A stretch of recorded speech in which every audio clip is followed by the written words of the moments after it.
What would you like your local authority to change in their approach to self-directed support? I think what is missing is an open, trustworthy conversation.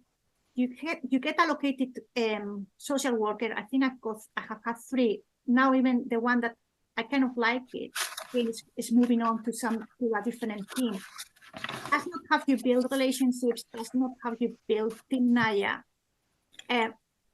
Again, I'm very fortunate, as I said, repeated many times. Daniel Farrell helped me to, see the dream and the nightmare and taking the risks and doing that personal centered plan.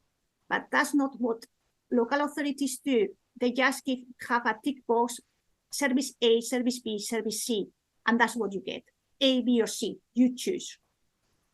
It doesn't work like that. And as I was in a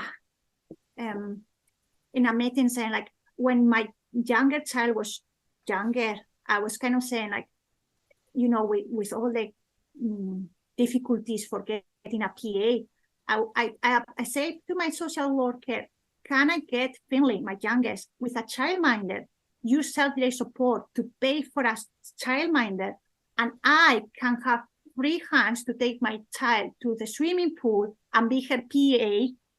A childminder costs £7 an hour, probably.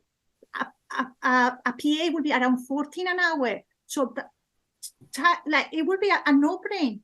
But as Karen from In Control Scotland, probably the social worker had at some point that, no, we don't pay for childminders. And it's like they just on their heads, like, no, we don't pay for social. It's not about what is the circumstances of this family. And maybe for some us will be no, but you need to have a different conversation with anybody. But that social worker was like, no, we don't pay for childminders. And that's what they repeat themselves, because it's almost like an exercise of ABC. That's what we do. That's what we don't do. Instead of, what are the needs? What do we need for Naya to get to this? And sometimes it's just no, if it's the cheapest option, it will happen. But I never got that. And now, it's like my child is in primary, so I don't have that anymore. But it's those conversations that we are not having what reduces and completely neglects the spirit of self-directed support, because this is about living the life that we all are entitled to have and giving that resources.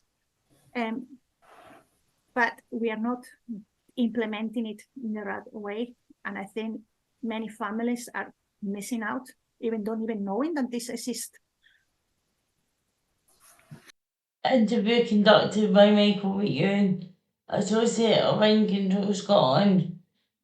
Video editing and voiceover by Dr. Daniel Farrell, Project Coordinator of In Control Scotland.